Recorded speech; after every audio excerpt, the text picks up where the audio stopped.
love, and to breathe. I am light. I am light. I bring clarity and understanding. I am unconditional love.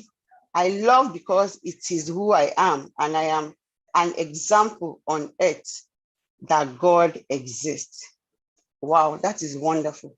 Aren't you excited? Don't you want to hear what she's willing to teach us today? So if you're excited as I am, please let's go to the chat box as we drop our favorite emojis as I welcome Coach Adeola Kingsley James to take us on a journey of healing to wholeness today.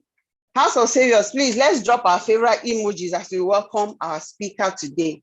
Thank you. I'm expecting that. House of Saviours, are we not excited? Yes, love. Thank you, Bisi. As we bring on our coach, Adeola Kingsley James, as she leads us into that beautiful journey of healing. Yes, Grace is excited. I'm excited and I might not be showing it, but I am. Welcome, ma'am. We're excited to have you. Welcome, welcome, and welcome. Good afternoon, everyone, and I thank you all for asking me to be here today. I don't take it for granted. I'm very grateful.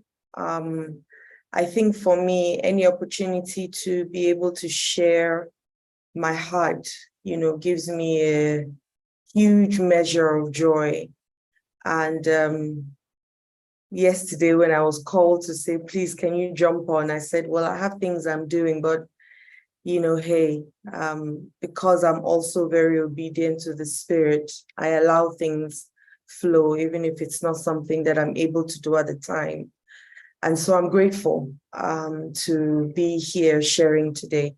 And thank you all for taking time out to be here. You could have been in other places, but you chose to be here. So thank you. Thank you, my sister. Yes, it's divine synchronicities, they say. And we're both wearing navy blue t-shirts or tops. I could have worn my red glasses, but I changed them to these glasses last minute. But it's okay. So thank you all for having me. This topic, I think for me, is one of the one topic that really, really always resonates with my spirit.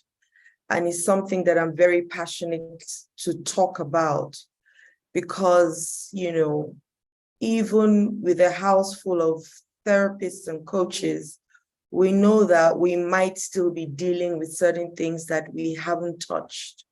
And so it might seem like things are working generally in certain places, but you then find yourself struggling in other places. And so you still need to go through the process of healing, and get to a place of wholesomeness. So I'm just going to go straight into the topic for today. And before I get into the place of wholeness or wholesomeness, as we call it, I'm going to take it a step backwards because there's no wholesomeness without hurt, or wholeness without pain. Otherwise, it wouldn't be anything. It would just be whatever, And so one thing that I always like to talk about leading to wholeness is the fact that hurt people. However, that's not what I'm talking about today. I'm saying hurt people hurt. Hurt people are hurting. And the only reason why we might hurt others is because we don't love ourselves enough. And so when we learn to truly love ourselves, we will change, or the relationships or the way we relate with others will change. So my name is Adeola Kingsley James. And like my sister said, I'm a life giver and a kingmaker and a love being. And that last title, love being, was recently added, when a new friend of mine christened me that title. He said to me that he's never met anybody who loves like me before. And that really, really warmed my heart. And so I added the title. Normally, I would call myself just a life giver and a kingmaker, but then I added the love being. Now, has it always been like this? No. So I'm going to share a little story of myself with you so that you can understand how hurt people are hurting. And if we then want to get to a place of wholesomeness or wholeness, we need to deal with that hurt, whether we like it or not. So as a child, I was born into a family of 6, father, mother, 4 kids. I was a second child. So I didn't feel like I fit in anywhere at all. I wasn't the first child. I wasn't the third child or the only boy. Neither was I the last child. And so I felt very out of place. And I felt that nobody loved me. And so by now, I'm sure, well, if you don't know, I'll share that children play, there are 4 roles predominantly that children play.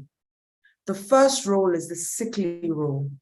And this is not in rating of hierarchy. I'm just calling the four roles. The sickly role. So you find yourself that when you are sick all the time, your parents that never had time now have time for you.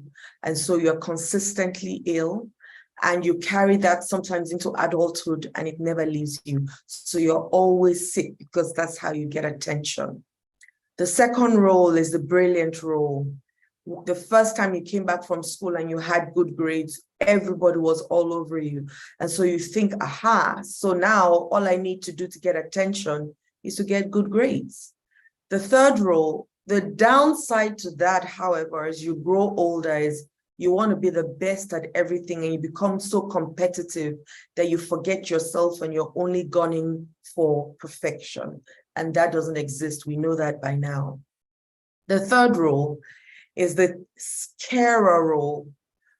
This is when you're always looking after people because mom is telling you how great you are, you know, and how nice you are and how kind you are. You clean up after everybody. You're consistently asking everybody, are you okay? Would you like something? Would you like me to get you something? We know that if you carry that also to adulthood, you then become a people pleaser and you leave nothing for yourself and you give of yourself to everyone.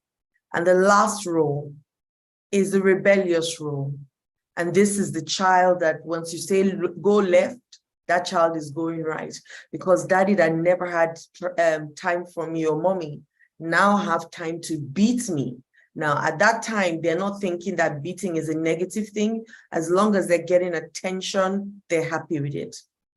And so I was that child. I was the rebellious child. I saw that because I wasn't brilliant, I hated school to start with. And, you know, I'm not sure that I really cared much about people, but I know that I was very rebellious because the first time maybe I stole or naughty, my dad that never had the time to stay at home now had the time for me.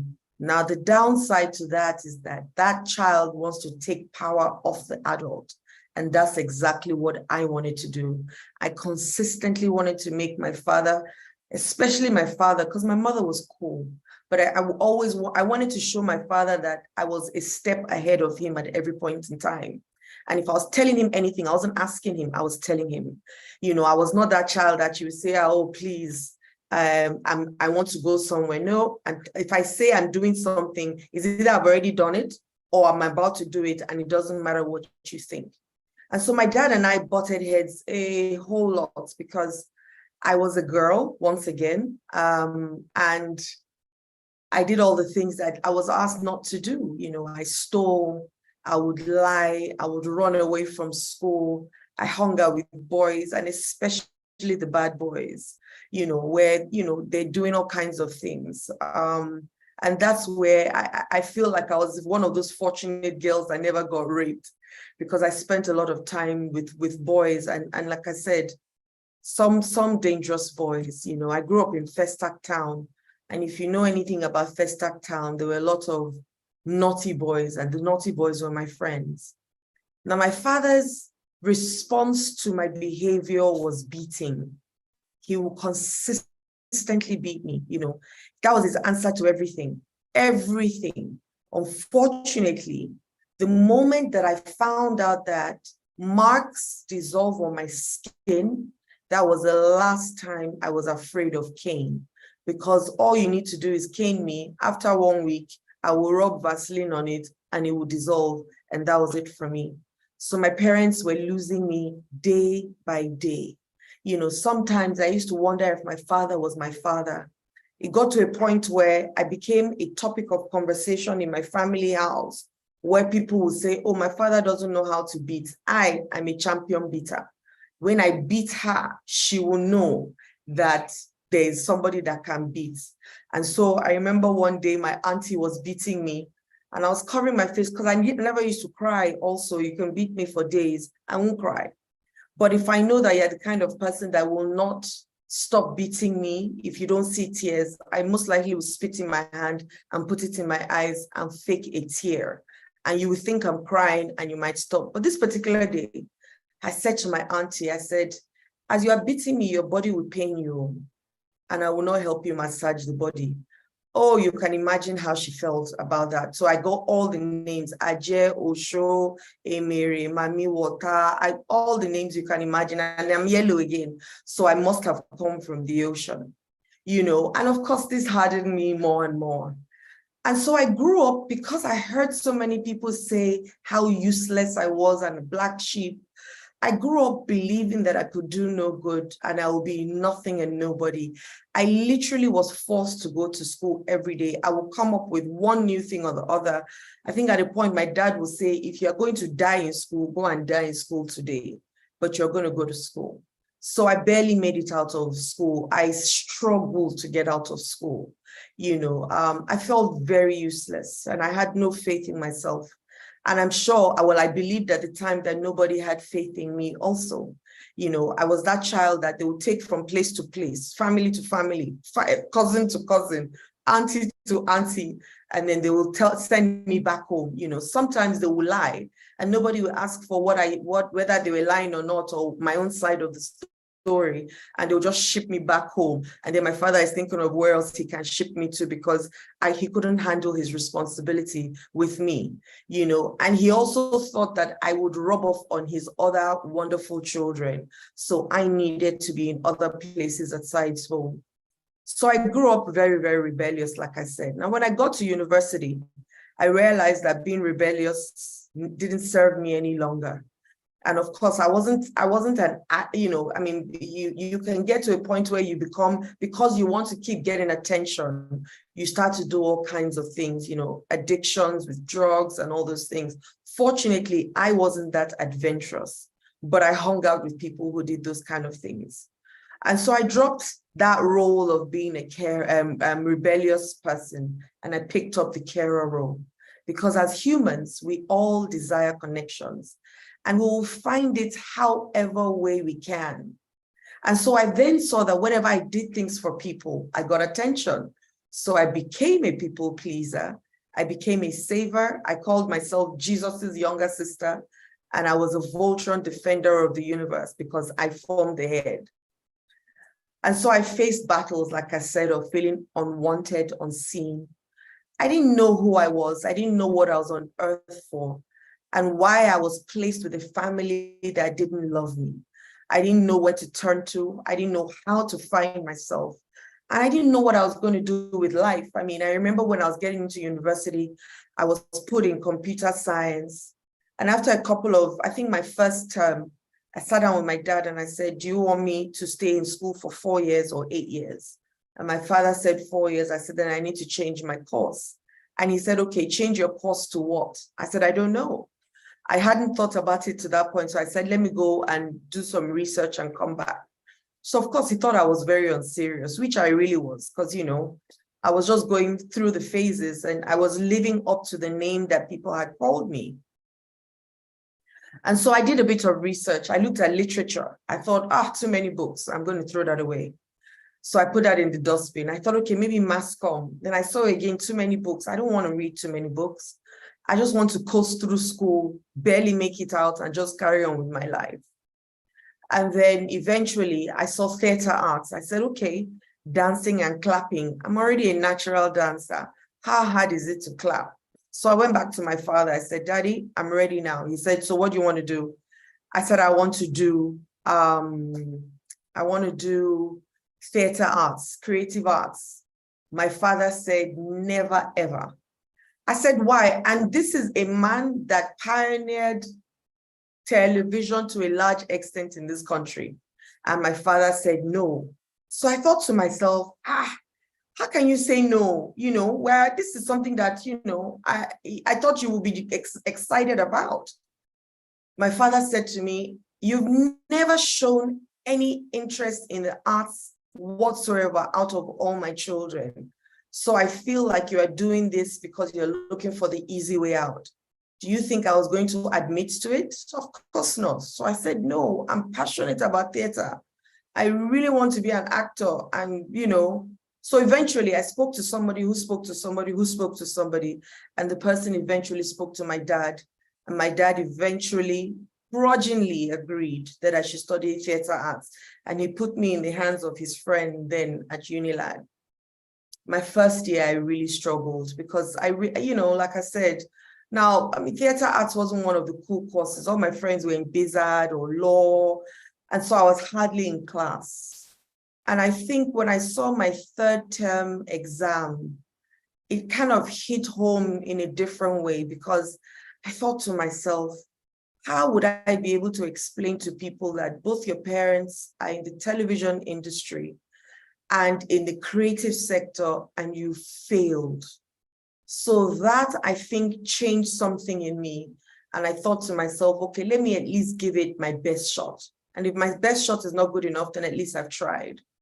And so I started to go to class, because before this, I wasn't. I would just study to do my exams and get people to teach me what they learned, and then, write my exams and get out.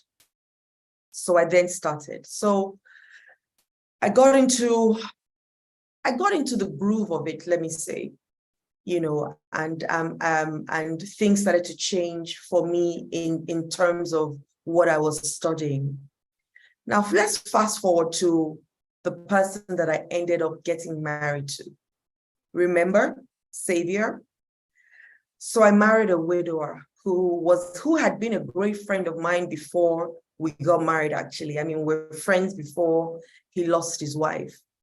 And, but I think, with what I know now, having been able to look back and just look through the trajectory of my life, I realized that I think there was a little bit of that wanting to save him in my space come out. And I'm sure there was a bit of desperation, because I was 34 years old at the time, and people had told me how my eggs will freeze, my eggs will be useless, I will not be able. I was the prayer point of every. Don't forget, I was everything, the last, the worst, all the different things. And so I felt like, maybe if I rescue him too, then he would give me my accolades and keep pumping me with gas, which I really needed at the time to be able to exist. Now, I also thought that what I thought love was, because I know love to be different now, was enough. And unfortunately, most of us, we trade, we don't love. It's a trade by barter. You give me security, I give you sex. You give me love, not love, you give me money, I give you whatever. And so we trade each other. If you're kind to me, I'll be kind to you. If you're mean to me, I'll be mean to you. Now, unfortunately, I hadn't told him what I wanted back in return. I thought that he could read my mind and that he could understand what I wanted and what to give to me. And on top of it all, he had to be grateful that I've come to serve him and his, save him and his children. And guess what? He didn't. He didn't realize that that's what I was there for. So of course he couldn't give it to me. And so once again, I went through a lot emotionally, because my husband and I didn't align on so many things. Our ideologies were so different. We came from differing point of views. And unfortunately, I wasn't having my way. So I became once again lost, alone, and I sunk into depression. I think another big mistake that I made as well was that I stopped work, and I thought, that's what I needed to do at the time so that I could bond with the children and bond with my new husband. Little did I know that it was building up resentment in me because everybody else's life was going on, excluding my own life. And so my husband would get up and go to work in the morning. The children would get up and go to school in the morning, and then I'm home alone. Now, I stopped my life to be able to serve and save these people, but their life is going on and mine isn't. And I didn't know what to do. So I went straight into I was not clinically diagnosed for depression, but I had all the trappings of it, right? I didn't really have that many outlets because I also didn't have that many friends. And unfortunately, my dad was ill at the time, and he was treating a terminal illness, which later took his life. And my mom also was under a lot of pressure. So, hey, I couldn't share with her. I didn't also want to share with my siblings because how would I tell them that marriage actually can be really, really, should I say depressing? Let me use that word. And not what we all thought it was, And on top of it all, I'm now comparing myself with a dead person, which was his late wife, which was the mother of the children. I didn't feel like I had any space in his heart because when she died, they were still in love. And so if she never died, I never would have been in the picture. So how do you think I felt once again? Misplaced, unseen, unloved. And I didn't know what to do with the kids that I had inherited either. I thought, when we reach that bridge, we'll cross it. It wasn't a bridge that I knew how to cross, to be honest. Neither was it a bridge he knew how to cross. Neither was it a bridge the children knew how to cross. Unfortunately, he thought that he'd been married before, so he knows what marriage is, not realizing that he'd never been married to me before, not realizing on my path that I'm marrying a man for the first time. Not only am I marrying that man, I'm marrying him with children who are not my children. And then on top of it all, I get pregnant. And so what do you think happened? I'm sinking deeper and deeper now. So I had the in-laws, I had the outlaws, my family, my husband, my stepkids, my unborn child. All of them had different expectations, all their needs or desires, as they would call it, from me. And how could I satisfy everyone when even I was empty? I was suffering. And because I was suffering, everybody else around me suffered, because I couldn't give what I didn't have. And so I started to bleed on people that didn't cut me. My husband that I thought I was meant to be saving was going out and getting on with his life and doing his own thing. And I wasn't getting that thank you, the way, not just, it had to be said or done a particular way, because carers don't care for people without expecting something in return. We don't care unconditionally. We care conditionally. And we do things because we're expecting certain things in return. And when we don't get it, the resentment keeps growing. So then I had my child. And I remember one day, when she started being able to speak, she was consistently asking me, "Mommy, are you okay?" I'm thinking to myself, how do you know there's something wrong with me? But if I knew then what I know now, I would have known that children feel like they are our saviors. And when they cannot save us, they feel like failures. And then unfortunately, that does something to them. So she would consistently look for me. And I used to run away from all of them because I felt like I was bleeding on them too much. And not just my stepchildren, even my daughter, I didn't know what to do with her, and so I would run away and just stay in my room, turn off all the lights and just stay there, and she would climb the stairs and look for me and say, "Mommy," one day she said to me, "Mommy, are you happy or are you sad?" And I said, "I'm happy, baby." And she says, "So why are you crying?" I said, because I'm happy to see you. And so I mustered a smile and I hugged her. And that day, I think for me was my turning point. I mean, there were other things that had happened, which I'm not going to, go into sharing, but, you get a gist of my life and the trajectory of my life. And so that day, when she slept off in my arms, and it felt like she was saying, Mommy, everything is going to be okay. I said to myself, I need help. I can't do this on my own. I need to find somebody who can help me. I don't know who that person is. I didn't know much about therapy or any of those things at the time. And so but I knew that I couldn't do this on my own. So the following morning, I said to my husband, I think we need to go and get some kind of counseling, some kind of help. And he said to me, there's nothing wrong with him, so he doesn't need any, and he doesn't believe in therapy anyways. And so I told him, I said, I know that there's something wrong with me, so I will go and get help. And I did. And I did quite a number of different things. I worked with different people.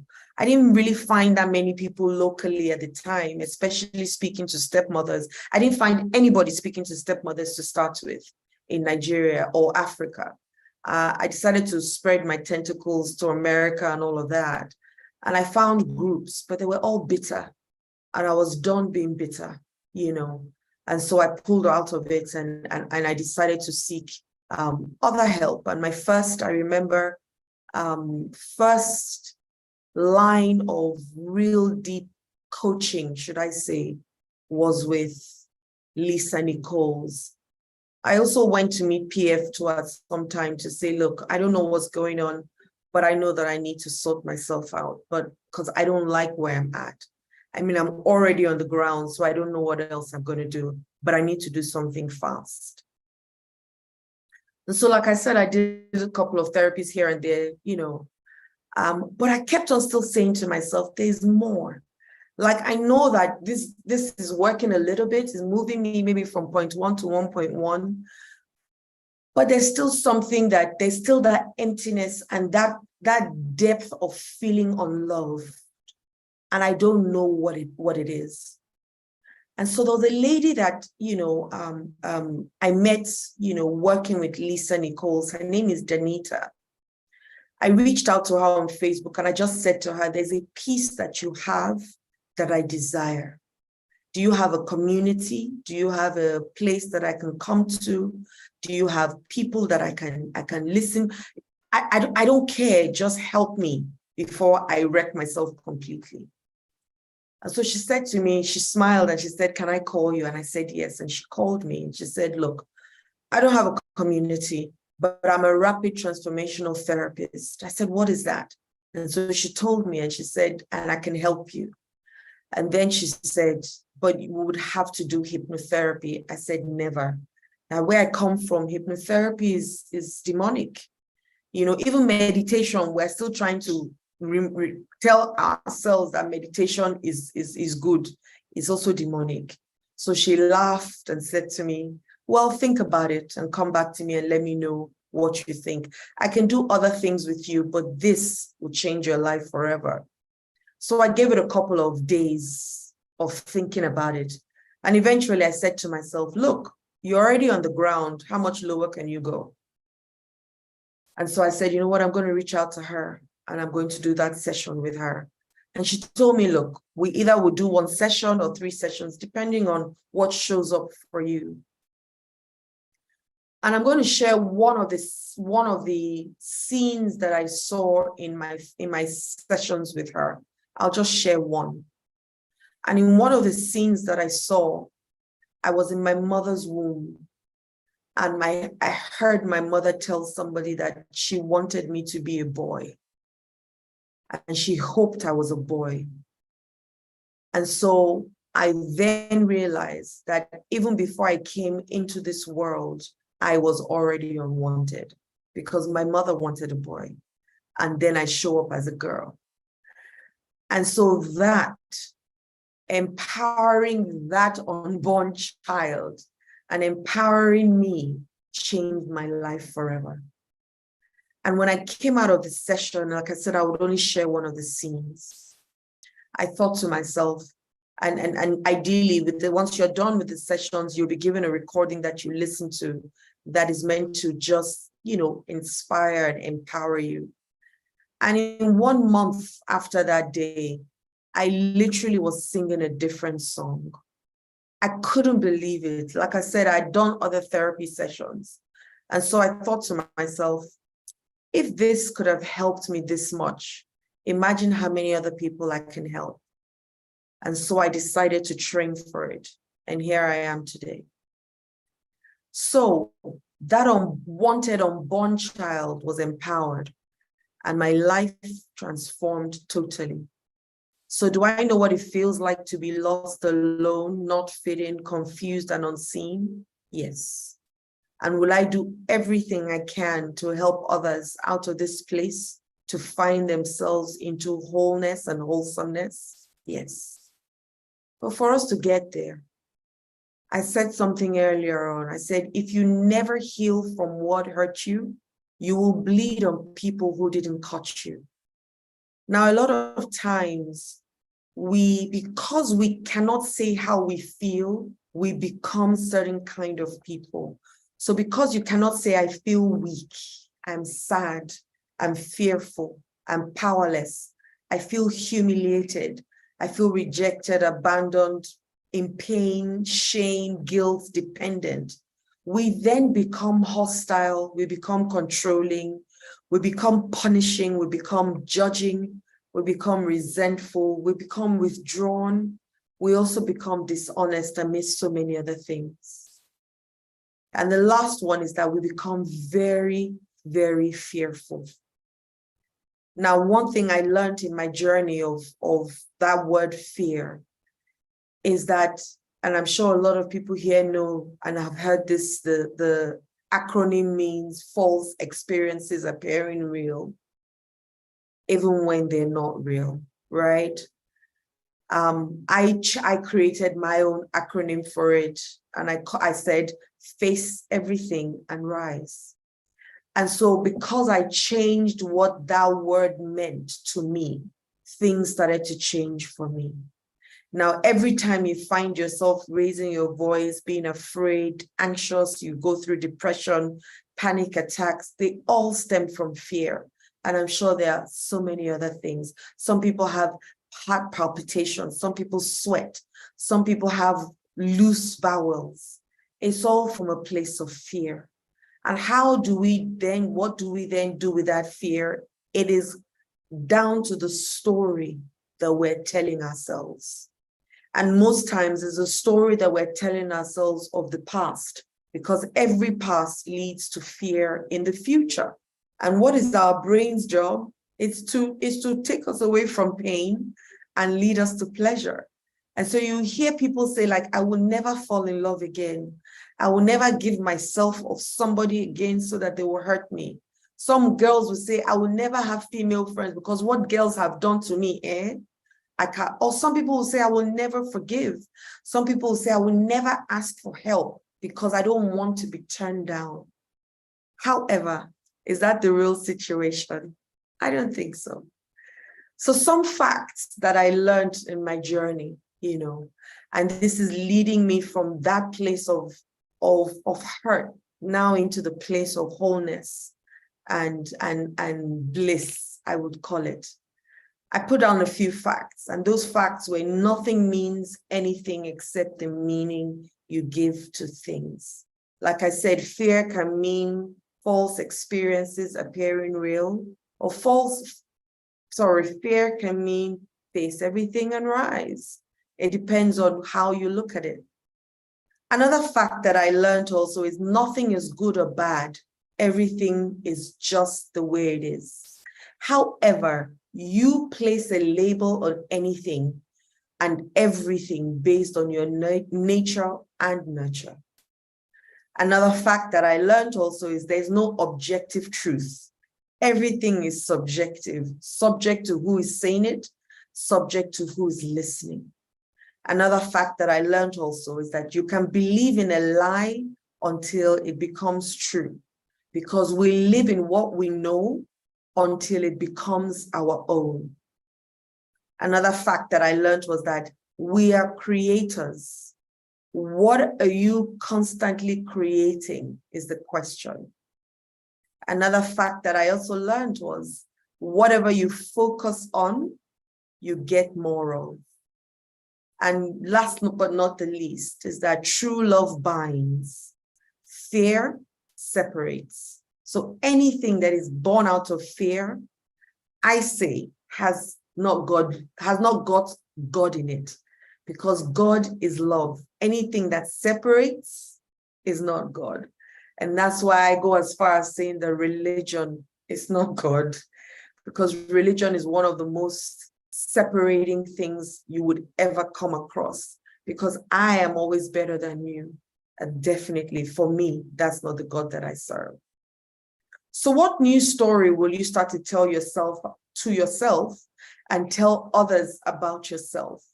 How do you move on from a place of hurt to a place of wholesomeness? To me, wholesomeness means having great health of your mind, but a deeper meaning for me is the hell without me cannot touch the heaven within me. And PF said that thing to me some years ago. He says, Adeola, you need to get to a point where the hell without you does not touch the heaven within you. I didn't understand it when he said it to me that day, because my mind hadn't expanded enough to understand it. But I so understand it with every fiber of my being now, because that's the space that I play in. And so one of the things that I told myself, or I had to learn, was to accept myself. So accepting, how do you go from being hurt to being wholesome? Acceptance, I think, is one of the things. Telling yourself that this is where I'm at right now. However, this is where I want to be. I remember telling a friend of mine that I want to do something. I want to get to a particular space where I won't need certain things. And he looked at me and he said, that's euphoria. It doesn't exist. And I said to him, I said, watch me. Watch me get there. And now that same friend of mine is saying, you are my case study. I'm learning through you, because I never imagined that this place, anybody could get there. And so it's accepting that this is where I'm at right now. However, there's a better place for me to be, and I will do what I need to do to get my heart's desire.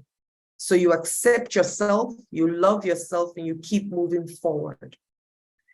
The second thing that I decided to do also, or that I learned, was to take ownership, take stock, identify that there's a challenge in my life.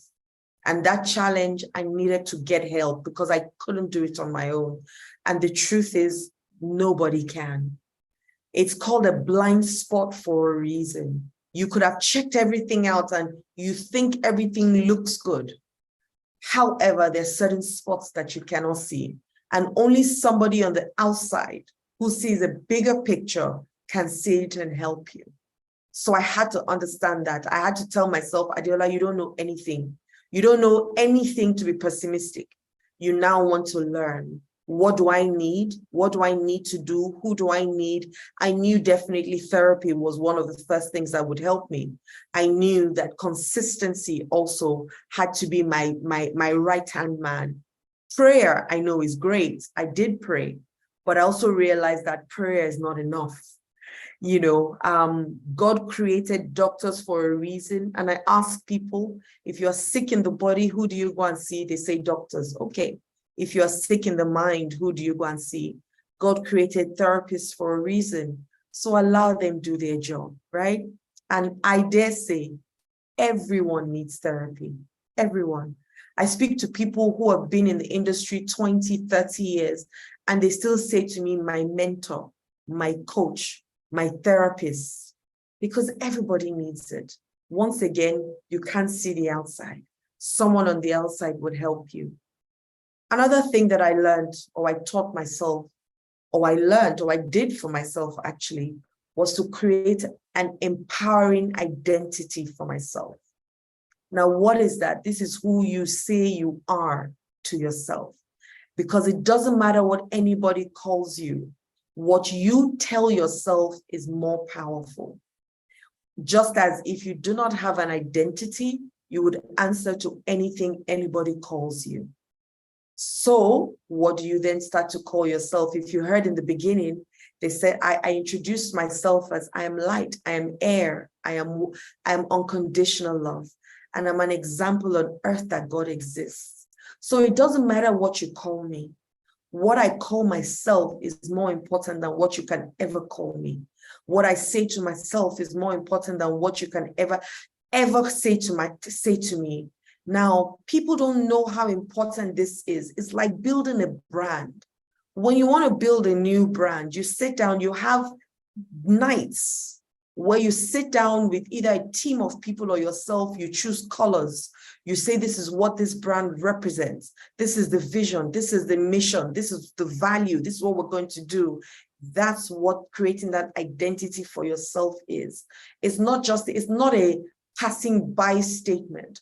Is something that you must first of all believe that you are worthy of, and then you start to become it, and you tell yourself this story, this new story about yourself. Before, you were in Nigeria, we call it wakapas, but you were an extra in your own movie. With creating an identity and a self-image, you become the star in your own movie, and accept no one's definition of your life, but you must define yourself. Another stage that I went through was gratitude. Being grateful that I even realized that I needed help. I was grateful for that, because a lot of people never, till now, have not admitted that they need help. I was speaking to a friend of mine who is 62 years old, and he was telling me how he'd lived his life always being the only person giving to other people, never learning how to receive, and that now he's going to start to love on himself. And I said to him, I said, at least you have woken up at 62. Some people will never wake up. And so just that, I was grateful that I realized that I needed help. I was grateful that I realized that I was humble enough to go out and look for help, because there are people who know they need help, but they don't ask for it. Or they want that help the way they want it, not the way you want to give it to them. And so I was grateful. I stopped comparing myself with other people, because that kept me in a dangerous place. I stopped comparing and I stopped competing, because competition and comparing will steal your joy.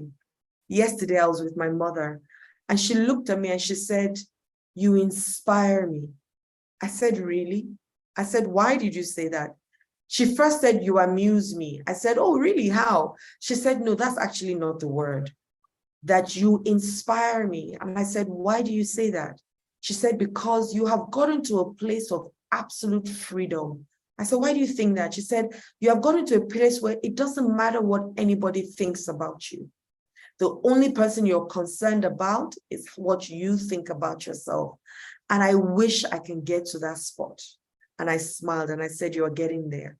You're growing." And that's my 70-year-old mother. So I had to stop comparing and competing, because I knew that I had to be thankful for what I had so that I will have more. Because if you concentrate on what you don't have, excuse me, you will never, ever have enough. Another thing that I did was forgive myself. Ooh. I had to forgive myself, excuse me. I told myself that, Adeola, you did everything that you did based on the knowledge that you had. Now that you have different knowledge and better knowledge, then now you can do better. Because it's not everybody that knows better that does better. There's a huge gap between knowing and doing. So I had to fill up that space. And one of the exercises, if everybody has got a notepad or a pen there, I'll share one of the exercises that I did. Have you got a notepad and a pen there? I want you to write these 4 sentences. One of the exercises that I did was called the mirror work. I'm sure some people have heard of it. But if you haven't, because I'm sure not everybody here might have heard of it. And so the first sentence is, what I love about you is. And so you put your name there. What I love about you is. The second sentence is, what I am proud of you for is. The third sentence is, what I forgive you for is. What I forgive you for is. And the final sentence is, what I commit to you to do is. And so I normally would just give a quick example. Adeola, what I love about you is your beautiful smile. Adeola, what I'm proud of you for is how you've decided to show up every day powerfully, no matter what. Adeola, I forgive you for putting yourself down or downplaying your light just because you wanted to feel comfortable in the midst of people. And Adeola, what I commit to you to do is shine my light wherever I go. And if anybody has a problem with it, they can wear sunglasses. That's my example. So use it to yourself, put your name in front of it, and see how powerful it is for you. But when you love yourself and you accept yourself and you forgive yourself, you are good to yourself. And then you are good to other people. I also had to learn how to be flexible and adaptable. I see that a lot of people struggle with this. They say, oh, this is the way and the only way. No, it's not. You have to know that even if you wish for certain things, there's also, if you believe in God, there's the God factor as well.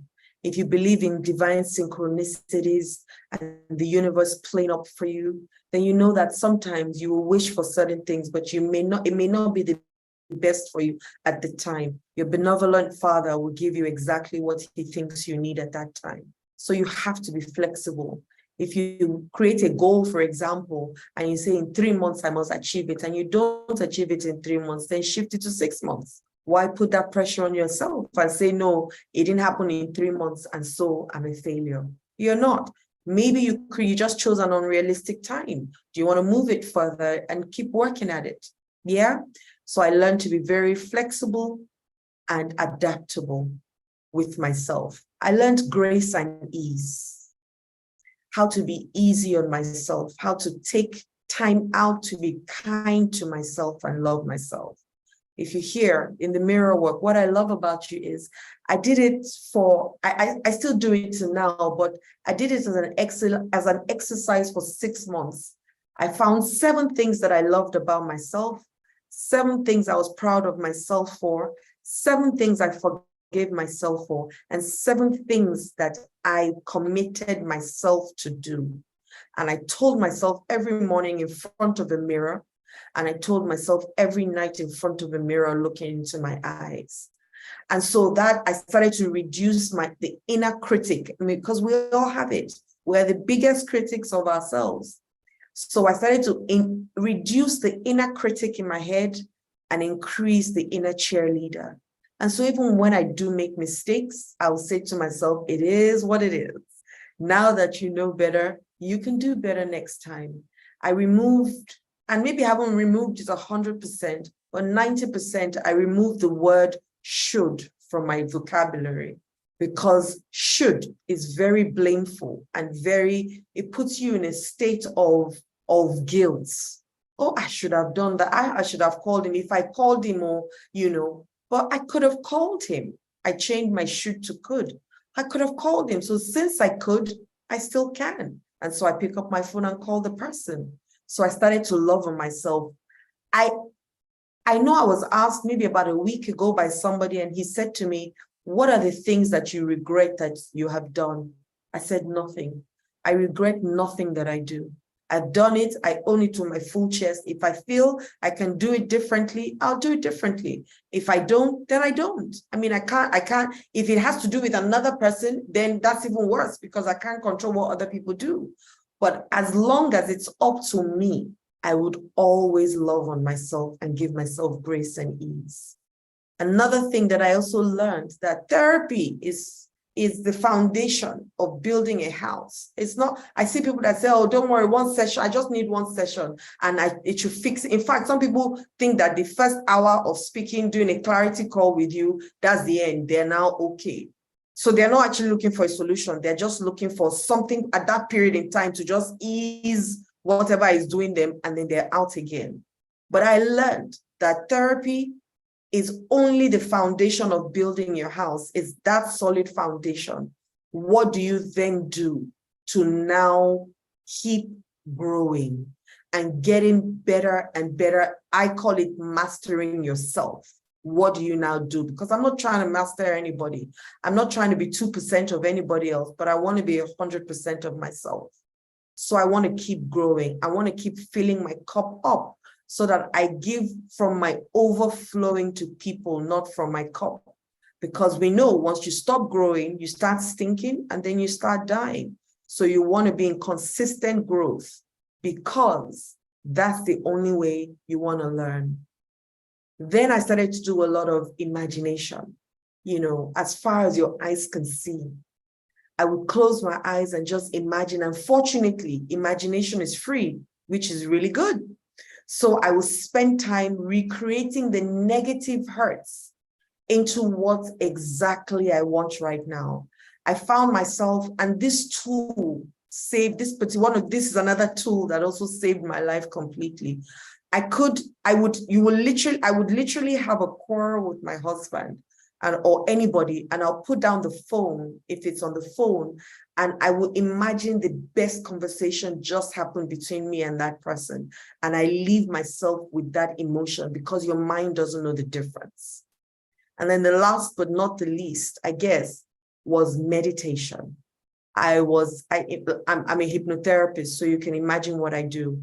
I became so good at meditating that I can't go a day without it. I will spend a lot of time just speaking and resonating with my entire being. And that really gave me that calm and peace that, I really, really wanted. And I don't know, I want us to, if you're able to, if you're driving, please don't do this. But if you're able to, I just want everybody to close their eyes where they are. And I just wanted to go through some just very little, just a very little process. If you're able to, if you are not able to, please don't close your eyes and say it was Adeola that said I should close my eyes. No, I didn't ask you to close your eyes whilst you're driving. So I want you to close your eyes and, I want us to just do a 5-minute meditation, because I'm a practical person. I don't just like talking. I like us working and just, spending some time in that space. And so, I don't know where you are, but if you're able to, like I said, close your eyes and let's just, just breathe in for me. Breathe in and breathe out. Now, so we're breathing in, we're going to count 4. You hold for 4, you breathe out for 4, and we'll just do that 3 times. And so let's breathe in. 1, 2, 3, 4. Hold for 4. 1, 2, 3, 4. And breathe out for 4. 1, 2, 3, 4. Let's do that again. Breathe in. 1, 2, 3, 4. Breathe out. 1, 2, 3, and 4. And for the last time, breathe in. 1, 2, 3, 4. Breathe out. 1, 2, 3, 4. And so let's imagine that today is a brand new day. And you have been given the responsibility of loving yourself. It's no longer up to anybody. It's no longer up to your husband or your wife. or your father or your mother or your children. It's now your responsibility to love yourself, because you're going to now teach people how to love you. And let's imagine that it's in the morning and you're awake now, eyes still closed. What are you doing to yourself and for yourself? Are you taking out time to care for your body? Do you see yourself meditating? Do you see yourself getting excited, thinking about just waking up and having time for you, balancing your mind, body, and soul?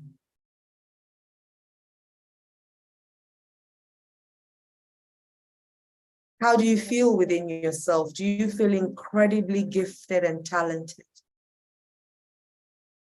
Do you stand in front of a mirror and tell yourself how much you admire yourself? Because true self-love is what you exude daily. So do you take out time to treat your body with kindness? See yourself doing all these things.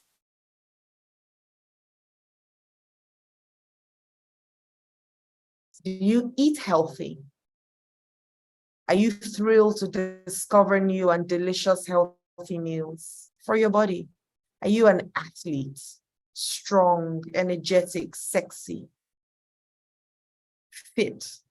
How do you want yourself to look like? How do you want to feel? Self-care is your priority because you know that you're valuable and you value your body in every single way. You are incredible, you are loving, you're balanced, and you're strong. See yourself say that to yourself every day. And see yourself putting that effort of loving yourself every day.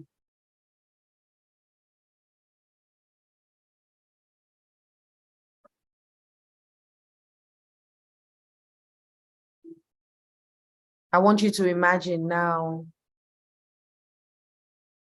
that every time you see yourself thinking about negative things, you're reminding yourself that you're incredible. And so we're silencing that inner critic and increasing that inner cheerleader. And so you tell yourself, I'm an incredible human being with so many talents. I have so many gifts. I have a great sense of humor. I'm lovable. Now I want you to see other people telling you how beautiful you look and how confident you look within yourself. They're congratulating you and telling you that something has really changed. What's going on with you? And you tell them, I love me now.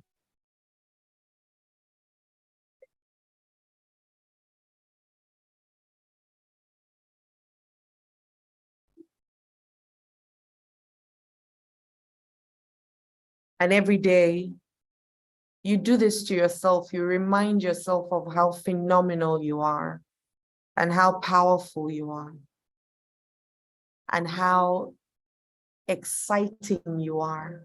You remind yourself that as long as it's up to you, you will love yourself. And you embody that love so much that you share it with others as well. And people ask you to teach them how to love on themselves because you have become an expert in loving yourself.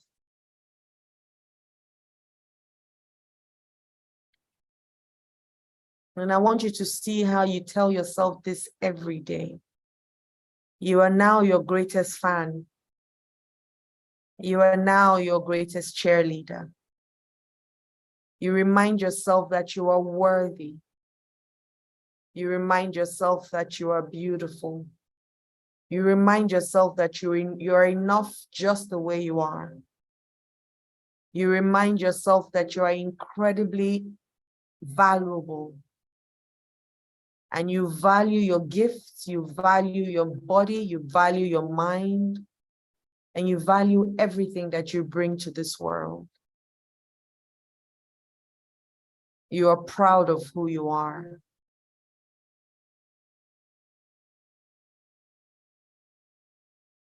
And so every time you find yourself sinking, remember this and just remind yourself how phenomenal you are. Remind yourself that you are worthy of love and that you will invest time in yourself. And you will invest time in making yourself happy.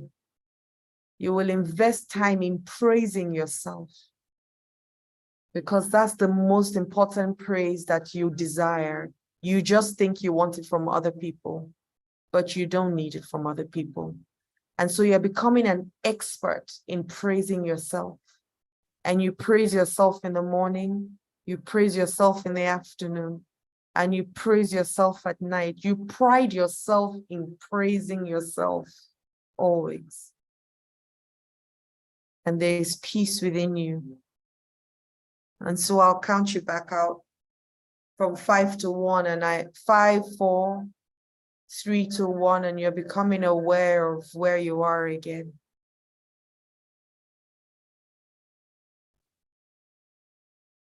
And so I hope that really helped and you're back into the room. I don't want to take it too long so that we're not here for too long. I've done an hour already. I think my final word would be this: make a decision today that you want to heal your hurt because you want to be a better person and you want to live a wholesome life for you. Because I used to say this thing to people that if I change, everything around me will change. But it first has to be a decision. And it's not based on what someone else says, or your mother, or your father, your husband, your wife. No, what do I want? Who do I want to be? Where do I want to be? And ask yourself those 5, is it 4 or 5 W's? Who, what, where, when, and why? 5 W's. Because your decisions decide your destiny. There is no action without decision. Then you want to stay in constant action. You want to keep doing it. You know, for you to achieve the life of your dreams, you want to stay in constant action. Then discipleship. You want to get a community like this of people who would help you achieve your desired results. Sometimes it's a coach, it's a mentor, it's a therapist, it's forward-minded people who want the best for you. And you have to choose wisely, because if you have 4 foolish friends, you'll be the 5th one. But if you have 4 wise friends, you'll be the 5th one as well. So once again, I beg that you choose your community wisely. Find a group of people who challenge and inspire you and spend a lot of time with them, for that will change your life. And finally, stay dedicated. Johnny Walker says, keep walking, right? Stay dedicated, stay committed, stay persistent, stay focused on who you want to be. I say that my growth is not optional, it's non-negotiable. We're not even having a conversation around it. So I would rather spend all my time in a place of growth than in a place where I'm depreciating. So I will stop here and say, over to you, my sister.